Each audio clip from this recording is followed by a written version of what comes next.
예, 안녕하십니까. 조원진 정대위가 이른바 이제 이름을 창당을 선언하면서 보수신당 창준이라는 이렇게 타이틀을 쓰잖아요. 그래서 뭐 우리 당원들이 아니 보수라는 단어가 맞냐, 왜 보수를 쓰냐 이렇게 좀 컴플레인들이 들어와서 저는 뭐 여기에 대해서는 예전부터 정리를 해놨습니다. 뭐 단적으로 우리가 이렇게 보수라는 단어를 딱 한정해서 쓰면 안 됩니다. 보수는 좁은 개념이거든요. 이 좁은 개념을 딱 가져버리면요, 우리 틀이 좁아지기 때문에 보수란 단어를 이런 식으로 쓰면 안 된다는 입장이어서 제가 어제 회의 때 조원진 의원님에게 이건 잘못된 개념이다, 이 보수는. 제가 설명을 드렸어요. 뭐 상세하게 설명 못 드렸는데, 근데 어차피 우리 토요일날 집회하면은 끝나고 발기인 대회를 하면서 명칭을 바꾸겠다. 그랬기 때문에 이번 기회에 제가 좀 그걸 설명을 드릴게요. 진보나 보수나 자유나 이런 게 도대체 어떤 개념인지를 하나 뭐 교양 과목이라 생각하고 뭐 잘 들으시면 될 겁니다. 제가 이걸 뽑아온 거는 2011년도에 제가 쓴 칼럼인데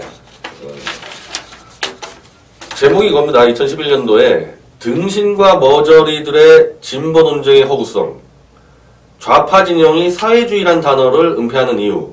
이제 2011년도에 쓴 칼럼인데 진보라는 단어 자체가 잘못됐기 때문에 그 잘못된 단어 쓰니까 보수도 잘못된 용어로 끌려 들어간 겁니다.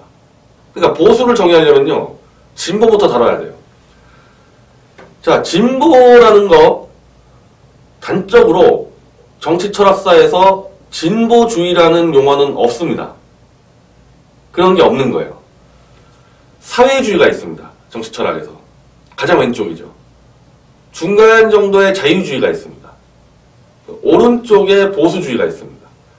그러니까 3분법이에요.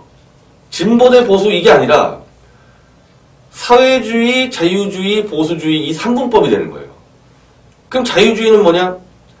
왜 제가 중간이라 그랬냐면은 이거는 이 자유주의의 이 상황에 따라서 좌우가 좀 왔다 갔다 하는 겁니다.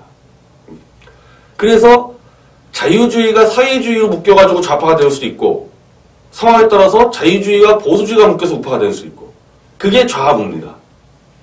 그러니 보수 대 진보는 이건 절대 쓰면 안 되는 개념이에요. 좌우를 써야 돼요. 자유주의는 좌로 갈 때도 있고 우로 갈 때도 있고. 왜냐하면 자유주의라는 사상 자체가 굉장히 다양해서 그래요. 그래서 이게 이른바 한국에서 나온 책들 보면은 진보적 자유주의, 사회적 자유주의, 개혁적 자유주의 막 나온단 말입니다, 이게. 공동체 자유주의라는 단어 쓰죠, 또. 박세일 이제 돌아가신 그 서울대 교수님. 이러다 보니까 자유주의 좌우를 막 왔다 갔다 하거든요. 그래서 그건 나중에 뭐 정치적으로 쓰는 건데, 일단 뭐 좀 큰 차원에서 하나 정리해드리면은, 사회주의는 우리가 알고 있는 좌익이에요. 사회주의예요, 그 자체로. 공산주의. 전체주의. 집단 생산하고 집단이 생산한 것을 집단으로 분배하는 그 체제입니다. 사회주의. 그야말로 좌익이죠.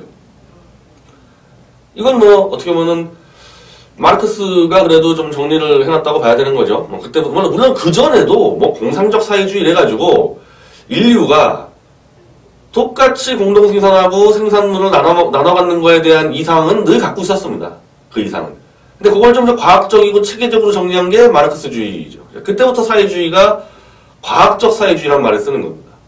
분석틀이 들어왔기 때문에. 그럼 자유주의는 뭐냐? 자유주의는 이 봉건 왕조 시대 때의 이 폐단, 아무래도 개인의 인권이 침해당하고 개인의 자유가 억압되고 이런 체제를 극복하기 위해서 나온 사상이죠. 그래서 우리가 흔히 알고 있는 천부 인권이라든지 이런 것들 다 자유주의에서 이제 태동이 된 것들입니다. 그 어떤 것도 개인의 자유, 개인의 양심보다 우선할 수 없다. 인권을 최애 가치, 인간의 권리를, 자연적 권리. 그래서 흔히 알고 있는 이 철학자들, 볼테르라든지 루소라든지 이런 사람들 대부분 이제 전체적으로 다 자유주의고 그런 분들이. 그리고 좀 실용주의라고 얘기하는 벤담도 이제 자유주의로 이제 포괄이 되는 거죠. 개인이 개인의 쾌락을 위해서 삶을 사는 것은 전혀 나쁘지 않다. 그 개인의 권리다. 그 공리주의라고도 얘기하죠. 공리주의. 공이익을 쫓는 행위. 근데 그 넓은 의미에서 다 자유주의고, 이런 자유주의에 마르크스가 사회주의의 분석 틀을 세웠듯이 자유주의의 격을 부여한 인물이 그 유명한 존 스튜어트 밀이죠. 존 스튜어트 밀의 자유론에서 이 자유주의가 정리가 정확하게 된 겁니다. 근데 사실 자유주의는 좀 욕을 많이 먹는 게, 사회주의나 보수주의에 비해서 이 사상의 일관성이 좀 많이 떨어져요. 아까 말씀드린 대로 좌로 갔다 우로 갔다 이게 왜 그렇게 되냐면은, 그걸 존 스튜어트 밀의 자유론 보면 정확히 나와주는데, 개인의 자유가 우선해야 돼요, 무조건. 그러면 내가 내 인생 내가 산다, 내가 마약 먹는다, 내가 매춘한다, 이게 뭐가 문제냐, 내가 남한테 피해 준 거 있냐, 이렇게 가면 이제 이른바 국가 공동체가 무너지지 않습니까? 지역 공동체나. 그러다 보니까 존 스튜어트 밀을 정리하는 거예요. 내 이웃집 사람의 자유에 대해서도 내 자유와 연관이 돼 있다. 즉 나는 자유로워. 근데 내 옆집 사람이 자유가 억압되고 불행하면은 그게 반대로 또 내 자유를 억압하고 내 행복을 뺏어간다.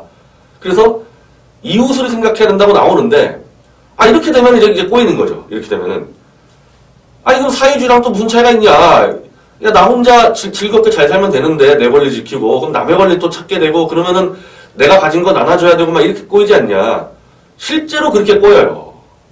그래서 존 스튜어트 밀의 자유론을 사회적 자유주의라 그래가지고, 사회주의 요소가 강하다, 이건 자유주의 치고는. 그래서 그런 비판을 받기도 하는 거죠, 존 스튜어트 밀 같은 경우가. 어떨 때 볼 때 이건 좌파 같고, 어떨 때 볼 때 우파 같고, 이런단 말입니다. 그래서 이 존 스튜어트 밀의 자유론을 보면은 큰 줄기를 갖고 딱 일관되게 가는 게 아니라 하나하나 다 따지는 거예요, 상황에 따라서. 그래서 관습에 대해서 어떻게 규정하냐면은 그 관습이 설사 옳다 해도 어떤 특정한 개인에게는 엄청난 불행을 줄 수가 있다, 관습이. 이거는 부당하다. 그럼 그건 어떻게 따지냐? 케이스 바이 케이스로 다 따져보는 수밖에 없다. 그 관습이 합당한지 안 당한지는 그 관습으로 인해서 개인이 너무 불행해지면은 그건 잘못된 거다. 개인마다 다 따져봐야 된다는 겁니다. 그래서 다 따져보는 사상이 자유주의예요. 그래서 굉장히 좀 치밀하고 합리적으로 좀 가는 사상이긴 하는데, 이건 사실 근데 또 보수주의에 비교해서는 좀 더 감성적인 측면이 있어요. 왜냐하면 인간 내면, 인간의 내적 자유를 주장하다 보니까 보수주의에 비해서는 좀 더 뜨거운 사상이에요, 또. 만약에 온도로만 따지면은 사회주의가 제일 뜨거운 사상이고, 나라가 망하든 뭔든 모르겠다. 우리는 그냥 다 공산주의 해버려. 이렇게 가는 스타일이고, 자유주의는 따져는 보는데 인간 내적을 다루기 때문에 뭔가 좀 이렇게 좀 확 가는. 그러니까 관습에 대해서 아까 그러지 않습니까? 관습을 지켜야 되는 이유가 분명히 있을 텐데, 나하고는 도저히 안 맞아. 나하고는 도저히 안 맞는다. 그러면 안 지킨다. 요런 부분들이 돼 있기 때문에, 이 보수주의에 비해서는 좀 앞에 나가는 급진적 사상일 수가 있죠. 사회주의에 비하면은 온건한 이제 사상이지만은. 그럼 보수주의는 또 뭐냐? 보수주의는 프랑스 혁명에 의해서 급격한 유럽의 변화를, 이건 아닌데, 이렇게 가다가는 그동안 그래도 국가와 사회를 지켜온 가치들이 송두리째 무너지고 완전 야만 사회가 되겠다. 한마디로 프랑스 혁명에 반동되는 사상이 보수주의 사상입니다. 그래서 이거는 보수주의 아버지라고 얘기하는 에드먼드 버크, 영국의 이제 그분이 중심이 돼서 만든 사상이죠. 근데 사상이라는 게, 보수주의는 과거부터 쭉 이어져 온 선조들의 슬기와 지혜를 배우는 거기 때문에 누가 만드는 건 아니에요, 보수주의를. 그거를 왜 지켜야 되는지를 역시 또 하나하나 따져봐야 되고, 뭔가 사회를 바꾸려고 그러면은 이렇게 바꿨을 때 부작용이 되지 않을까, 이건 부작용이 나지 않을까, 그걸 또 역시 돌다리도 두들겨 보면서 가는 그런 신중한 합리적이고 가장 차갑고 이성적인 사상이 보수주의 사상입니다. 위험한 거 하면 안 돼요. 확실해야 돼요. 뭘 바꾸려고 그러면은 이게 있어야 될 이유가 분명히 있을 거다. 이게 과거부터 있을 이유가 분명히 있을 거다. 이거 날려버리면 분명히 문제가 터질 거다. 이런 생각들을 하는 거거든요. 대표적으로 이런 식으로 표현하면 될지 모르겠는데, 뭐 우리가 약자를 돕는다고 해서 예를 들면 지금 최대 이제 뭐 쟁점이 되는 최저임금 뭐 1만 원 인상 이런 거 있지 않습니까? 그 최저임금 뭐 1만 원이 뭡니까? 까짓 거 2만 원 올려버리죠. 뭐 국가가 돈 주는 것도 아니고 자영업자들이 급여 주는 건데 그럼 멋있잖아요. 최저임금 월급 한 2만 원 준다 그러면은 최저임금을 월 2만 원으로 안 올리는 이유가 분명히 있는 겁니다. 현실에서가 안 통한단 말이죠. 그런 거를 따져서 급진적 사회개혁을 적당히 제어하면서 점진적 사회개혁으로 끌고 가는 게 보수주의다. 사회주의하고는 이거 완전히 동떨어져 있고 자유주의하고 사실 보수주의가 많이 부딪히죠. 자유주의는 전체적으로 사회가 좀 흔들려도 일단 내 개인을 왜 침해하냐 내 자유를 이건 맞고 봐야 되거든요. 근데 보수주의자는 그럴 만한 이유가 있다는 거예요. 전통과 간섭이 그냥 나온 게 아니다. 존 스튜어트 팀이라는 사람이요. 굉장히 재밌는 사람인데 뭐 저는 사실 대학 때 이 존 스튜어트 팀을 전도사 역할을 했습니다. 그래서 제가 무슨 뭐 좌익에서 우익 전향했던 말도 안 되는 얘기고요. 마르크시스트나 뭐 신자파들하고 제가 존 스튜어트 팀이라는 자유론 가지고 들이받고 싸운 사람인데 이 사람이 너무 천재여서요. 아버지가 이제 제임스 밀이라고 당대 최고의 철학자고 아버지 친구들 막 리카르도부터 해가지고 당대 최고 철학자 경제학자들하고 막 논 거예요. 몇 살 때부터? 3살, 4살, 5살 때부터. 5살 때부터 그냥 세계적인 철학자들과 토론하다 보니까 자기가 굉장히 멍청한 사람인 줄 알았던 거예요. 약간 좀, 난 모자라구나. 나 왜 이렇게 무식할까? 근데 이 사람이 한 20살 되면서 이제 깨달은 거지. 자기 또래들을 처음 보니까 자기는 너무 천재인 거예요. 도저히 동세대 애들하고 어울릴 수 없는 천재라는 거를 20세 때 깨달아가지고 몇 년간 그냥 틀어박혀가지고 음악만 듣습니다. 그 충격을 극복을 못 해가지고. 그러다가 25살 때 한 여자를 만나는데 사랑에 빠졌어요. 근데 남편이 있어요. 그래서 존 스튜어트 밀이 그때 이제 자유론을 고민하는 거죠.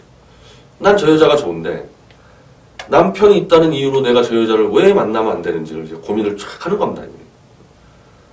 만약에 관습을 깨버리겠다 그러면은 불륜 저질렀겠죠. 그건 급진적 자유주의가 됐겠는데 존 스튜어트 팀은 그 방법을 쓴 게 아니고 남편 죽을 때까지 기다렸습니다. 그래서 나이 50 한 후반 때 그때 그 여자의 남편 죽었거든요. 그때 이제 그 여자랑 재혼을 합니다.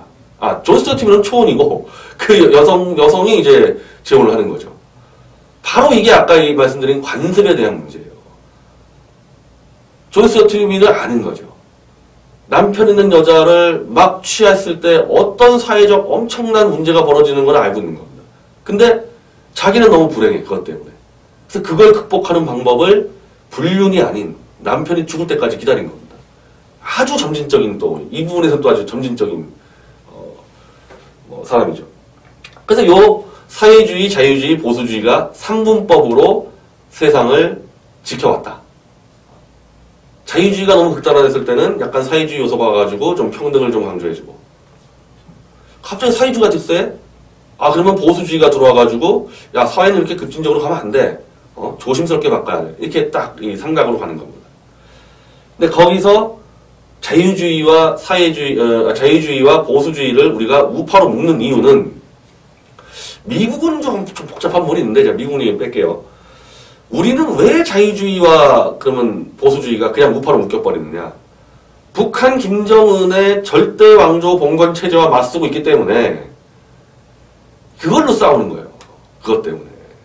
근데 그럼 그렇게 되면은 사회주의는 그럼 무슨 절대 왕조를 지지하냐? 아니죠. 러시아 공산혁명이 어떻게 일어났습니까? 절대 왕조와 싸워서 일어난 거 아닙니까? 원래 사회주의도 싸워야 되는 거예요. 이 김정은하고 좌익이. 근데 안 싸우죠. 우리 좌익들은. 김정은 절대 왕조 봉건체제를 지지하지 않습니까? 그래서 이 대한민국에서는 이 좌파 사회주의도 완전 가짜 사기꾼들이다. 이건 안 됩니다. 이건 버려버리고 자유주의와 보수주의가 묶어서 우파, 애국, 자유통일. 보수주의와 자유주의의 공동의 목표는 김정은 체제를 무너뜨려서 자유통일을 이루는 거. 그때까지 탄탄한 연대가 되는 겁니다. 저는 자유주의자지만은 당연히 보수주의자들하고 탄탄한 연대가 되어 있지 않습니까? 다만 통일을 하는 방법에 대해서도 분명히 약간의 착취가 있습니다. 자유주의와 보수주의는. 자유주의자는 일단 3천만 명의 북한의 인권을 머릿속에 빨리 떠올려야 돼요. 이거 김정은이 해결 안 하면은 3천만 명이 너무 고통받는다. 다른 부작용이 와도 하루빨리 통일 들어가야 된다. 급진적 통일 방안을 좀 선호하죠. 자유주의자들은. 근데 보수주의자들은 이거 갑자기 묶였다가 그렇게 다른 체제에서 살았던 3천만과 5천만이 묶이면 이 사회적 혼란을 어떻게 해결하냐. 점진적으로 가야 된다. 그게 좀 보수주의적 시각이 좀 있는 겁니다. 요 정도 차이 빼고는 이제 그래서 같이 가기 때문에 우리는 보수 정당이라고 그러려면요. 자유주의가 배제되지 않습니까? 제가 3분법이라 그랬는데 저 같은 자유주의자가 있는데 우리 당이 보수신당 그러면 저는 보수주의자는 아니, 분명히 이건 보수주의자가 아니에요. 좀 달라요. 전 자유주의란 말이에요. 그렇기 때문에 보수신당 하면 안 되는 거죠. 그럼 자유신당? 그럼 보수가 빠지지 않습니까? 그래서 애국신당이나 우파신당이라는 단어를 쓰던지 아니면 보수주의와 자유주의의 공동의 목표인 자유통일 세력이라는 말씀은 사실 그게 제일 정확합니다. 개념적으로 너 뭐냐 그러면요. 우리 당원들은 자유통일 세력이라고 얘기하는 게 가장 정확한 표현이에요. 아니 보수가 없지 않냐? 아 그거 다 포함되는 거죠. 왜 자유가 들어가느냐? 사회주의자들이 적화통일을 하고 있기 때문에 민주통일 그러면 안 돼요. 사회주의도 민주주의를 쓰기 때문에 민주통일 그래버리면 정체성이 문제가 되는 거고 우리는 북한 전체주의에다가 맞서 싸우는 자유주의가 발현되는 통일. 그게 자유통일이거든요. 그러니까 여기서 자유통일할 때의 자유란 개념은 아까 3분법 할 때의 자유, 보수주의, 사회주의 자유가 아니라 전체주의하고 대립되는 자유라는 개념이 더 정확할 거예요. 그 개념이. 그러면 자유민주주의는 우리 대한민국 건국 이래의 보수적 가치 아닙니까? 자유민주주의가. 그래서 자유통일세력이라고 하면은 자유주의와 보수주의가 다 포용이 되고 대한민국의 특수성, 북한 김정은 왕조를 무너뜨려야 되는 특수성과 공동의 목표가 다 구현되는 단어다. 그래서 사실은 그 허평한 장군이 저한테 자유통일당 어떠냐고 뭐 말씀하셨고 조원진 의원이 자유통일당 일단 등록부터 해놔라. 그러니까 이분들도 아는 거예요, 개념을. 그래서 제가 오늘 또 윤창중 시장을 조상했더니 아 이거 자유한국당이 있는데 또 자유통일당 그러면 뭐 복잡하지 않냐. 뭔가 새로운 개념 가져와라. 뭐 논의들을 많이 합니다. 근데 개념상으로는 자유통일이 분명히 맞는데 아 그쵸 이게 좀 식상하다 좀 뭐 상투적이다 그런 얘기도 있으니까 뭐 그건 어쨌든 뭐 우리 뭐 운영이나 뭐 발기인데이 때 뭐 충분히 논의해서 결정을 할 건데 우리가 만드는 당이 보수신당이라는 거는 표현상으로는 분명히 잘못됐다는 겁니다. 그럼 진보는 어디서 튀어나왔냐? 그 없는 거를 사회주의라는 말을 쓰면은 아, 이 공산주의, 이게 안 좋으니까 진보라는 단어로 위장을 시켜버린 거죠. 사기예요, 사기. 진보주의라는 건 없어요, 정치 철학에서. 사회주의거든요. 그 진보라고 이제 사기를 치는 거죠. 근데 또 뭐 몇몇 사람들은 프로그레시브라는 단어를 통해서 이게 진보주의자라고도 주장을 하긴 하는데, 이 뭐 대표적으로 서강대 손호철 교수, 이분은 좀 마르크스주의에 좀 가까운 분입니다. 그래서 프로그레시브라는 단어를 쓰겠다 그랬는데, 저는 이것도 안 된다고 봐요. 왜냐하면 프로그레시브라는 단어를 쓰면요 한국어로는 혁신주의라고 이제 번역을 하게 되는데 진보주의가 아니라 혁신주의는 루스벨트 대통령 저 2차 세계대전 했던 그 프랭클린 루스벨트 대통령이 아니라 그 뭐 테디라고 불렀던 그 루스벨트 대통령 즉 가스라테프트 조약을 맺었던 그 1905년도에 미국 대통령이 했던 사회개혁을 프로그레시비즘 혁신주의라 그러기 때문에 프로그레시브라는 단어를 쓰면서 진보주의 그러면은 이건 완전히 말도 안 되는 겁니다. 이거 혁신주의는 루스벨트 대통령이 했던 1년의 정책 노선을 혁신주의라 그러는 거거든요. 그래서 안 돼요. 프로그레시브고 뭐고 쓰면 안 되고 그냥 사회주의 써야 돼요. 진보주의 쓰면 안 됩니다. 근데 참 이 좌익들이 정말 이런 부분들에서 워낙 철저하게 해놔가지고 미국에서요 리버럴리즘이다 그러면요 자유주의자잖아요. 여기다가 진보니 사회주의니 약간 이게 가담이 되다 보니까 왜냐하면 미국은 사회주의 정당이 없잖아요. 그러니까 미국의 민주당을 좌파 요소가 들어가 버린다. 그래서 민주당의 노선을 리버럴리즘이라 그러는데 좌파 요소가 좀 들어가 있으니까 대한민국에서요 책을 번역할 때 리버럴리즘이 나오면요 번역을 진보주의라 번역합니다. 야 이건 이렇게 번역하면 안 되거든요. 이렇게 번역을 해요.